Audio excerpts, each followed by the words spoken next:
Hello and welcome back to this YouTube channel. So today we have to discuss the uh, you know, eighth class, or we could say eighth lecture regarding the current affairs of Indian economy. If you are the first time visitor, then I should tell you that we are going to launch the crack to 2025 UPSC from 1st of July, in which we would take up the static part, where we would take up the subjects which are important for our prelims and mains, especially polity, economy, geography, history, and ecology and environment, and science and tech. All static portion would be discussed here only on this YouTube channel. That would be in a very well detailed discussion. And I would guarantee you one thing, that once you would start connecting with us, once you would start listening or watching those videos, you would you would not need to go to any coaching institute. I swear, I give you this surety. And secondly, we will take up daily news analysis, which would be based on the Hindu newspaper and Indian Express. We would take the we would take the comprehensive gist of those newspapers. We would discuss, and we would show you uh, how the information is taken from the newspaper, and how that can help you in your exams, how you can get the knowledge from it. Then after that, what we will do with every day, we will take up the current affairs questions, quiz questions, at least 10 to 15 questions, in which at least 4 to 5 questions would be related to the current affairs. 4 to 5 questions would be related to the static portion, which we would teach on this channel only, and 4 to 5 questions would be related to the previous year questions. We will do the detailed discussion regarding that. So अब मैं कहना ये चाहता हूँ कि आप please इस YouTube पे बने रहे हमारे साथ, और सब्सक्राइब करें.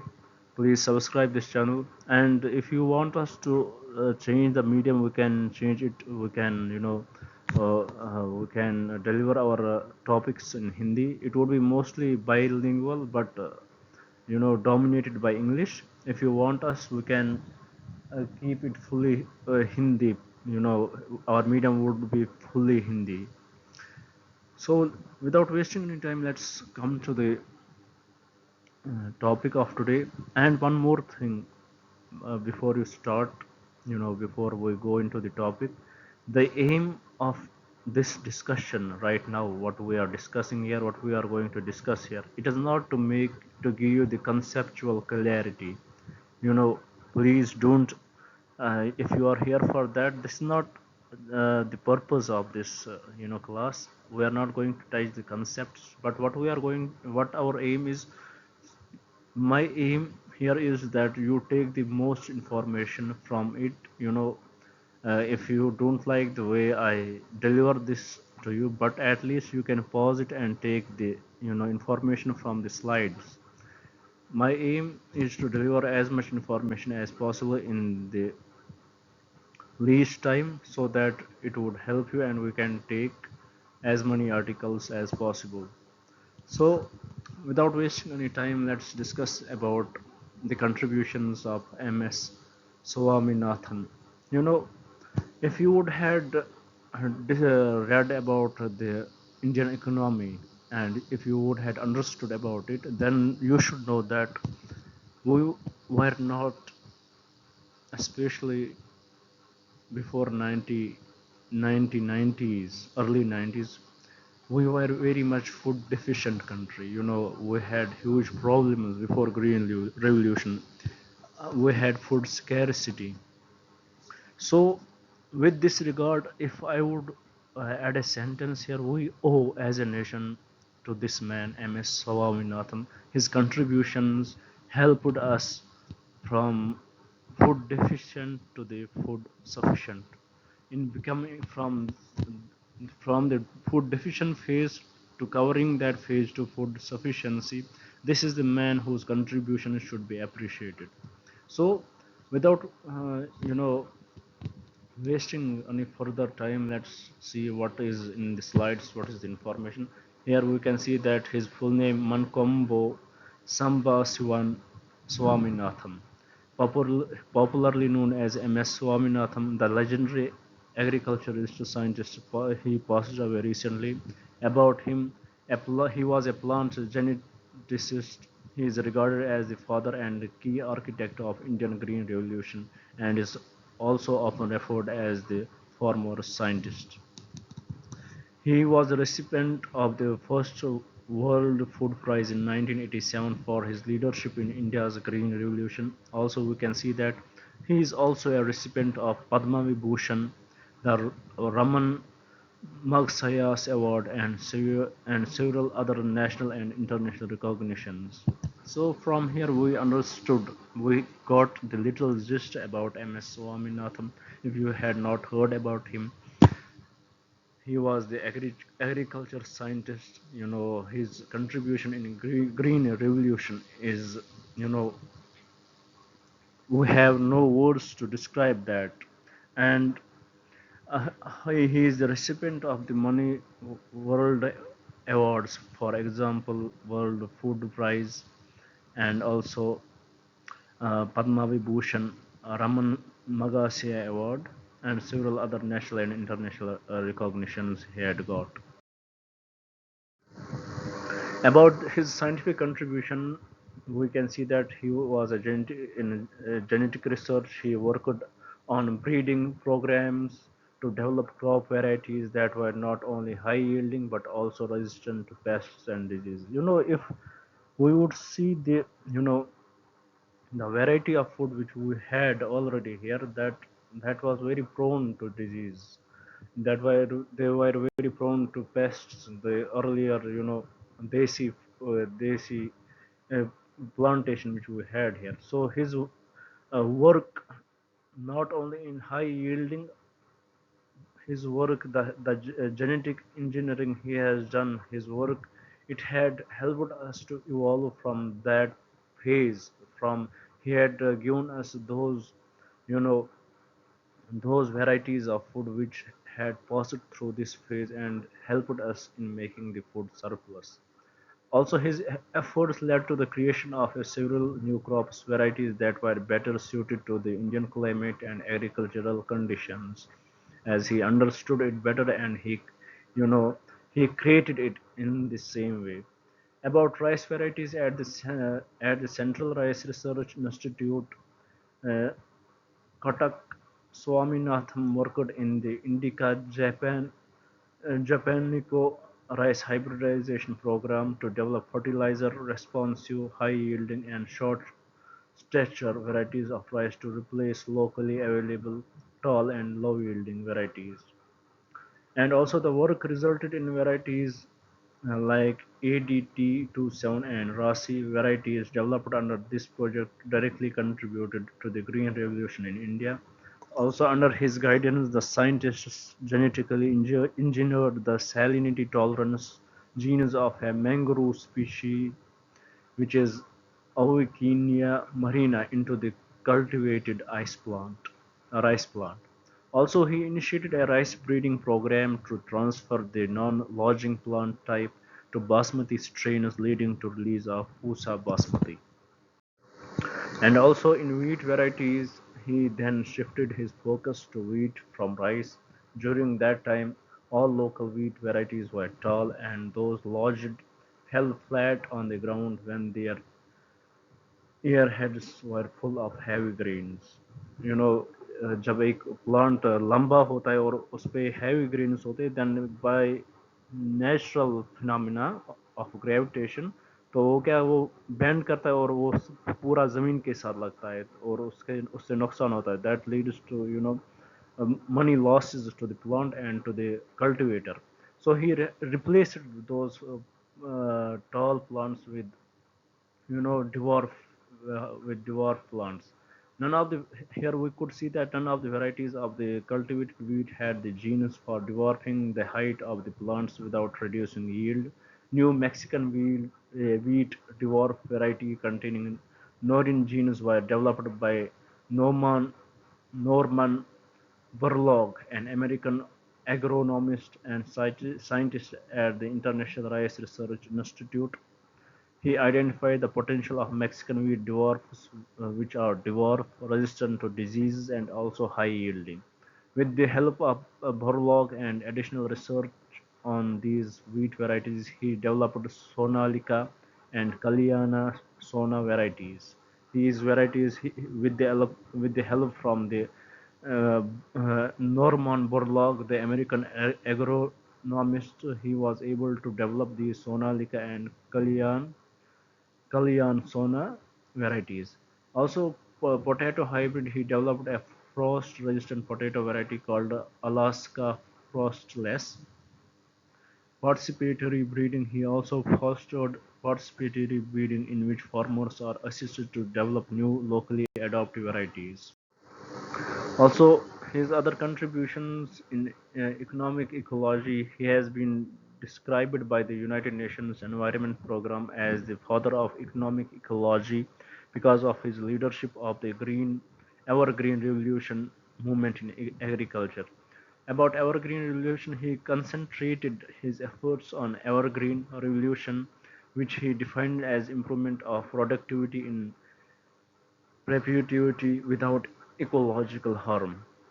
His approach, it is based on appro- appropriated appropriate blend of different approaches such as organic farming, green agriculture, eco agriculture, and agriculture based on effective microorganisms. He advocated for a do ecology approach to ensure that ecology sustainable farming technologies become available. Also, he proposed idea of four C's, which is conservation, cultivation, consumption, and commercialization for reconciling conservation and development in the sphere of farming activities. About technical adoption, he advocated for harnessing the best in frontier technologies and blending them with our rich heritage of ecology prudence. Also, he promoted sustainable agriculture and rural development using innovative paradigms such as eco-technology based bio-villages and modern information and communication based village knowledge centers, VKCs. About the policy and institutional contributions of MS Swaminathan and its relevance till today, we have National Commission on Farmers. NCF was formed under the chairmanship of Swaminathan. One of its major recommendations is that of minimum support price should be at least 50% more than the weighted average cost of production. Also, it also recommended formation of VKCs, conservation farming, soil testing laboratories, expansion of credit system, and public distribution system. Also, MS Swaminathan Research Foundation, he used the funds he received from World Food Prize to open a research center, which is MSSRF, that is MS Swaminathan Research Foundation in Chennai, India in 1988. Protection of plant varieties, he played a pivotal role in developing the Protection of Plant Varieties and Farmers' Rights Act 2001 as India's response to its obligations to provide sui generis protection to plant varieties under TRIPS. Also, about food security, he suggested two steps for integrating nutrition in farming: a genetic garden of biofortified plants to introduce farmers to plants which can provide them with the needed micronutrients and proteins. Also, community hunger fighters well versed with the malnutrition problems of the area as well as the methods to overcome them. In disaster management, he advocated for adoption of concepts of drought code, food code, and good weather code, indicating the proactive measures that need to be taken in research institutions. He helped in establishment of several institutions which include, for example, International Crop Research Institute for the semi-arid tropics, which is abbreviated as ICRISAT, at Patancheru near Hyderabad. Also, International Board for Plant Genetic Resources (IBPGR) in Rome, now known as Biodiversity International. Also, International Council for Research on Agroforestry (ICRAF) in Nairobi. Also, International Center for Genetic Engineering and Biotechnology (ICGEB) in New Delhi. And also in 5 year plans, he played a key role in shaping the sixth 5 year plan from 80 to 85, where for the first time he introduced two new chapters, one on women and development and another on environment and development. UN Millennium Project. He co-chaired the UN Millennium Project, which in early 2005 developed clear targets and a practical plan for reducing poverty, hunger, disease, literacy, environmental degradation, and discrimination against women to be achieved over the following decades. Now, the third topic of today's discussion is Indian Council of Agriculture Research. About Indian Council of Agriculture Research, we should note that it comes under the Ministry of Agriculture and Farmers Welfare. It is formally known as Imperial Council of Agriculture Research, which was established in 1929 as a registered society under the Societies Registration Act 1860 in pursuance of the report of the Royal Commission on Agriculture. It is an autonomous organization under the Department of Agricultural Research and Education. Its function it is an apex body for coordinating, guiding, and managing research and education in agriculture, including horticulture, fisheries, and animal science in the entire country.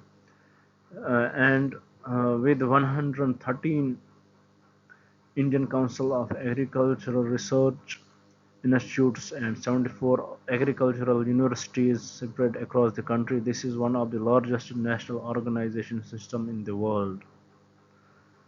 Why we are discussing about it here, we can see that recently International Research Conference on From Research to Impact toward a just and resilient agriculture agri-food system, hosted by the Indian Council of Research and Consultative Group on Agriculture on International Agriculture Research Gender Impact Platform, was inaugurated. So this International Research Conference on From Research to Impact toward a just and resilient agri-food system, it was inaugurated by whom? It was hosted by the Indian Council of Agriculture Research and Consultative Group on International Agriculture Research on Gender Impact Platform. About role of ICR towards better and resilient agri-food system, we could see that how it played its role. For example, crop varieties played a pioneering role in ushering green revolution through developing new high-yielding varieties of different crops. Also, rice varieties like Jaya, first rice variety released in India, Savarna, Pusa Basmati, 1121 world's longest basmati rice. Wheat varieties like HD 2967, DW, DBW 187, HD 3086, etc. Fruit varieties like Amrapali, pomegranate, bagua, and others. These are some varieties in which it has helped, it had played its role. Also, seed programs. ICAR deposited seeds in the Svalbard Global Seed Vault as safety duplicates. Also, in genomics, helped establish the National Gene Bank in New Delhi, second largest gene bank in the world, having more than 450,000 indigenous and exotic accession of crop species and a large cryopreservation bank. Also, ICAR partnered in the global genome sequencing of rice, wheat, tomato, and potato, and independently sequenced the genome of pigeon, pea, jute, mango, and fishes. Moving forward, it integrated it in integrated farming promotion of integrated farming system with its added advantages of waste recycling, climate resilience, and risk minimization. Also, in developed models of agroforestry to promote horti, agri-silvi, and silvi-pastoral systems for raising farmers' income, also improving productivity of indigenous breeds of cattle through field progeny testing and selection. Indigenous breeds include Sahiwal cow, Tharparkar bull, Gir cattle, Bunny buffalo, and Kankaraj cow. Improved poultry farming with increasing productivity of desi birds such as Kari near Beek, Kadaknath, Ankaleshwar, and others. Also in health, vaccines and diagnostics developed by ICAR contributed to improved health management and enhanced livestock productivity. In animal diseases, namely rinderpest, contagious bovine pneumonia, African horse sickness, and dowrine eradicated from the country. So it helped in eradication of these diseases also. In climate smart farming, it is being promoted through rainwater harvesting, community ponds, climate resistant varieties such as Rati ML365, Vision P, BRG1, BRG2, and BRG5, and hydroponic cropping. Also, in biotechnology solutions, ICAR undertook crop biofortification to tackle malnutrition. Biofortified crops include Solapur Lal, its first biofortified pomegranate variety, groundnut Girnar 4 and 5, USA double zero mustard 31, first canola quality Indian mustard variety, and others. Here we have developed Pusa decomposer for in situ and ex situ crop residue decomposition to mitigate residue burning problems. India developed first colonial buffalo in the first cloned buffalo in the world and Pratham, the world's first in vitro fertilized buffalo calf.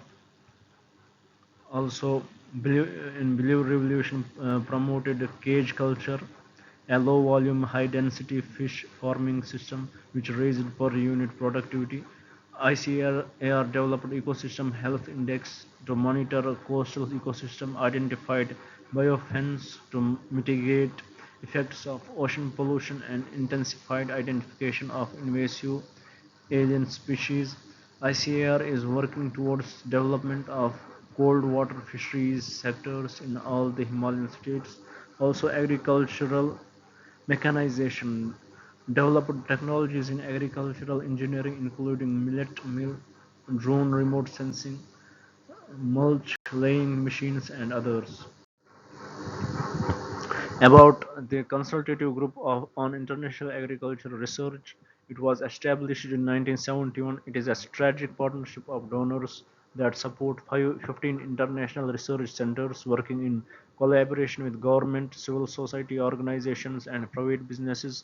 About a consultative group on international agricultural research, it is a global research partnership for a food secure future dedicated to transforming food, land, and water systems in a climate crisis. It focuses on five impact areas. These are nutrition, health, and food security. Second, poverty reduction, livelihoods, and jobs. Then third, gender equality, youth, and social inclusion. Then fourth, we have climate adaptation and mitigation. Then sixth, we have environmental health and biodiversity. Now, the fourth topic of today's discussion is National Turmeric Board. Here, why it is in news. Government of India has notified establishment of a National Turmeric Board in the state of Telangana. About National Turmeric Board, what are its key objectives? To create demand on domestic and international markets through promoting new products and value addition, create and improve infrastructure and logistics for exports of turmeric and turmeric products, then ensure quality and safety standards across the supply chain of turmeric, also document the traditional knowledge related to use of turmeric and its applications, also encourage studies, clinical trials and research on medical health and wellness enhancing properties of turmeric. The board is to consist of a chairperson selected by the central government, four members to represent the ministers of commerce, agriculture, ayush and pharmaceuticals, eight other members related to turmeric value chain, and the proposed board is to work under the aegis of Ministry of Commerce Turmeric, which is Curcuma longa in India. Also, India is the world's largest producer, consumer, and exporter of turmeric in the world. Key features here: tropical plant belonging to the ginger family, which is Zingiberaceae. Temperature range is needed 20 to 35 degrees centigrade. Rainfall 1500 millimeter or more. Soil should be well drained red loamy soil. Duration: rhizomes are harvested 9 to 10 months after planting. Also, it contains a natural active ingredient called curcumin, which gives the turmeric its color and has antioxidant and anti-inflammatory properties. About cultivation: turmeric is cultivated in an area of 3.24 lakh hectares in India with a production of 11.61 lakh tons, which amounts to over 75% of global turmeric production. Also, more than 30 varieties of turmeric are grown in India, and the largest turmeric producing states are Maharashtra, Telangana, Karnataka, and Tamil Nadu. Bangladesh, UAE, USA, and Malaysia are the main export markets of Indian turmeric, whose value if expected to is expected to reach 1 billion by 2030. So such questions may come. UPSC is very unpredictable. They may ask what are their destination, what are the export markets for Indian turmeric. We should know that it is Bangladesh, UAE, USA, and Malaysia. These are the main export markets of Indian turmeric. Coming to the next topic, which is Nobel Prize. About Nobel Prize, we all know why it is given. We know its history, but let's recap it. The Nobel Prize is an international award administered by the Nobel Foundation in Stockholm, Sweden, and based on the last will of Alfred Nobel 1895. About Alfred Nobel, he was a Swiss inventor and entrepreneur, is popularly known for inventing dynamite, blasting cap, and smokeless gunpowder. Also, categories instituted about Nobel Prizes. It was instituted in 1901. The prize is awarded annually from the bulk of the fortune left by Alfred Nobel in five categories, which is physics, chemistry, physiology or medicine, literature, and peace, conferred to people for the greatest benefit to humankind in preceding year. The sixth category, the Nobel Prize in Economic Science, was instituted in 1968 by the Royal Bank of Sweden and was first awarded in 1969. So it was later for the economics, it was added very later. About the Indian Nobel Prize winners, we have Rabindranath Tagore, he got it in 1913 in literature. Then we have C.V. Raman for his contributions to the physics.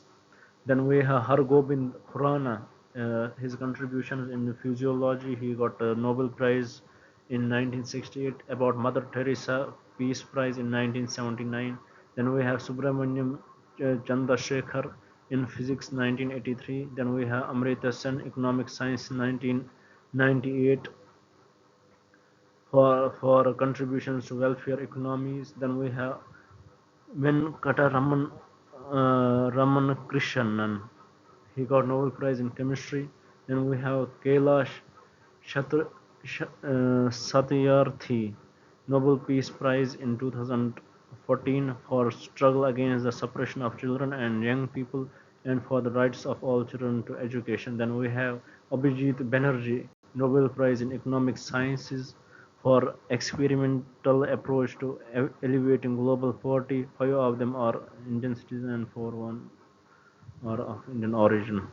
So moving forward about Nobel Prize in Economics, women in labor force, we have the Severidges Bank Prize in Economic Science in memory of Alfred Nobel 2023.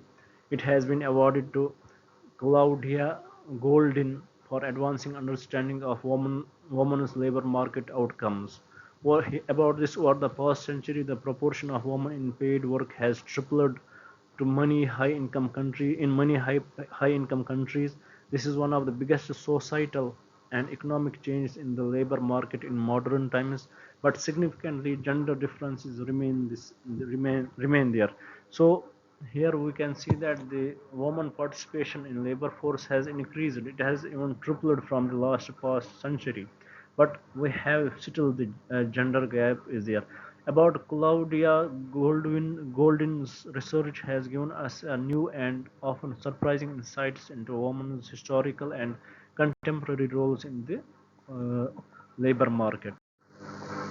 About states of gender differences, globally around 50% women are in paid employment, while the equivalent figure for men is 80%. So there is huge gap in it.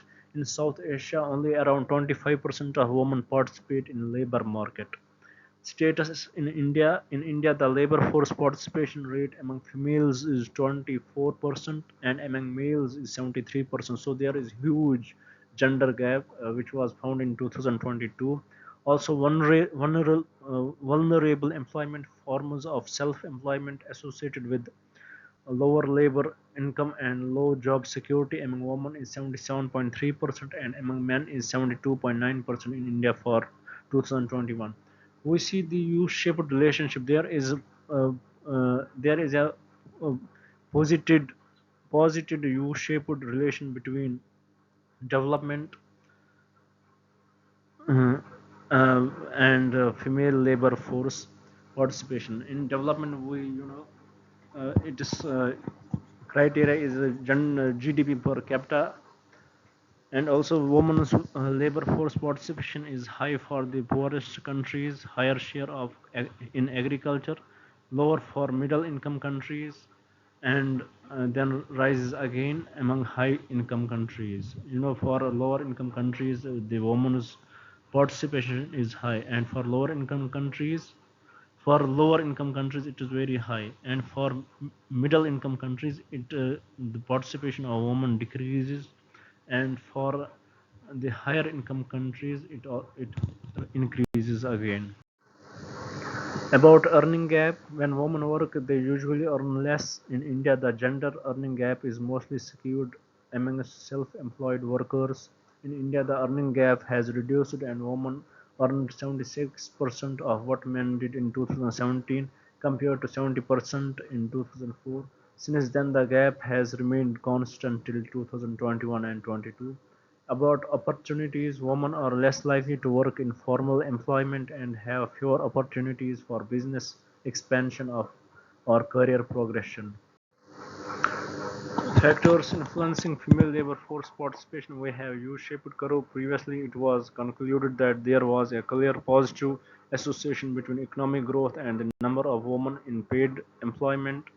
But Goldin's U-curve demonstrated that there is no historical consistent association between women's participation in the labor market and economic growth. So it was believed when the economic grows, the participation of women labor will also increase. But Goldin's U-curve demonstrated something different, that there is no historical consistent association between women's participation in the labor market and economic growth. Also about social norms, legislations or customs known as marriage bars often prevented married women from continuing their employment despite increasing demand for labor. Also, women often left the workforce for an extended period after marriage. This influenced their decisions regarding education choices, which determined job opportunities they could have at later stage in life. Then we have technological innovations. Innovations of the contraceptive pills resulted in women delaying marriage and childbirth, thus increasing their education and career prospects. And also However, this did not mean that the earning gaps between men and women completely disappeared, though it has become significantly smaller since the 1970s. About monthly pay system, despite economic growth, increasing education levels among women, and doubling in the proportion of women working for pay, the earnings gap essentially stayed the same between 1930 and 80. This was partly due to abandoning of piecework contracts paid in relation to their productivity and adoption of modern day systems monthly wages.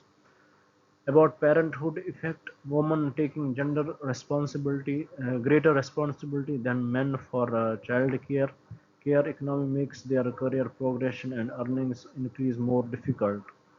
Also, many sectors of contemporary labor market accept employees to be constantly available and flexible in the face of employers' demands, which is difficult after childbirth for a woman to achieve. This is the evolution of women in the workforce from 1790s till 1970s and then further, how it impacted how married women in work, then in agriculture, industry and service society, how expanding education have put changing expectations and contraceptive pills to stop the childbirth. Now, the last topic of today's discussion is periodic labor force survey report 2022-23. We should know that it was launched by National Sample Survey Organization in 2017. The key objective of periodic labor survey is to estimate the key employment and unemployment indicators, which is labor force participation rate, worker population ratio, and unemployment rate annually. In the short time interval of 3 months for the urban areas only in current weekly status, and in both usual status and CWS status in both rural and urban areas annually. Key indicators used in periodic labor force survey are labor force participation rate, percentage of persons in the labor force that is working or seeking or available for work in the population. Then we have worker population ratio, which is percentage of employment employed persons in the population. Then we have unemployment rate, that is percentage of persons unemployed among the persons in the labor force. Then we have activity status, it is determined on the basis of the activities pursued by the person during the specific reference period preceding the date of survey, and usual status reference period is 365 days. Current weekly status reference period is 7 days. So about periodic labor force survey, we should know that it was launched by the National Sample Survey Organization in 2017. We have few indicators in it, which is labor force participation rate, then we have worker population ratio, and we have unemployment rate. About worker population ratio, we should know it is the percentage of employed persons in the population. About unemployment rate, it is the percentage of persons unemployed among the persons in the labor force. So here are the key findings of the labor force participation survey. We could see that the labor force participation ratio, it is its trend is increasing. In 2017 to 18 we had total 49.8%. In a rural area we have 50.7%. In urban we have 47.7%. For male we have 75.8%, and for female 23.3%. In 2022-23 labor force participation ratio, it is totally it has increased to 57.9%. In rural there is 10% increase. In urban there is only, the increase is there but it is very low, it is only 3%. For male it is almost 3% something, and for female we could see here almost 14% increase it is here. And about WPR total we have 46.8%, and for here in 2022-23 we have 56%. And for unemployment ratio we have 6% here. It has decreased to 3.2%. So this is about the labor force participation survey. This was about today's discussion. I hope you liked it. I hope I was able to deliver the information to you guys so you could get benefited from it. If you don't like the voice, if you don't like the way, please mute it, but the information, this is very important for your exams. Do the revisions, stay focused, don't self doubt yourself, have confidence and go for your exam. I hope you would succeed. Thanks for staying with me. Thank you for staying that long with me if you stayed. And remember, from 1st July we are going to take the proper classes on this YouTube channel. First we would take up the polity, and we will take the daily news analysis, and also we will take the daily question answers. Thanks for staying with me. Thank you very much.